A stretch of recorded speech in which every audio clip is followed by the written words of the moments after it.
একটি মর্মান্তিক দুর্ঘটনায় প্রাণ হারালেন এক তরুণ কলেজ শিক্ষার্থী। বগুড়ার ওয়াপদা গেট এলাকায় ট্রেনের ধাক্কায় প্রাণ গেল রাকিব হোসাইন মোস্তাকিমের। রাকিব জয়পুরহাটের খেতলালের হিমাদ্রিপাড়া এলাকার বাসিন্দা।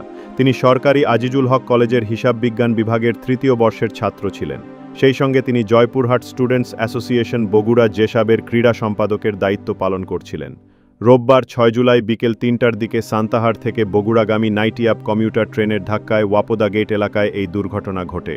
সিসিটিভি ফুটেজে দেখা যায় রাকিব তার মোটরসাইকেল নিয়ে রেল লাইন পার হওয়ার চেষ্টা করছিলেন। সেই সময় অসচেতনভাবে তিনি ট্রেন লাইনের কাছাকাছি চলে আসেন।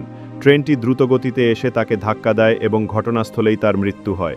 পেছনে থাকা আরেক যুবক মোটরসাইকেল থামানোর সঙ্গে সঙ্গেই নিচে নেমে নিরাপদ দূরত্বে চলে যান, ফলে তিনি বেঁচে যান। বগুড়া রেলওয়ে ফাঁড়ির ইনচার্জ এসআই শফিকুল ইসলাম জানান, মরদেহ উদ্ধার করে আইনি প্রক্রিয়া শেষে তা হস্তান্তর করা হয়েছে। রাকিবের মৃত্যুতে পরিবার, সহপাঠী এবং বন্ধুদের মধ্যে নেমে এসেছে শোকের ছায়া। তার এই অকাল মৃত্যু আমাদের মনে করিয়ে দেয় সচেতনতা ও সতর্কতার অভাবে একটি প্রাণ কত সহজেই ঝরে যেতে পারে।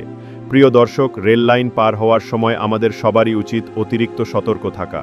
একটিমাত্র ভুল সিদ্ধান্ত চিরদিনের জন্য বদলে দিতে পারে একটি জীবন, একটি পরিবার।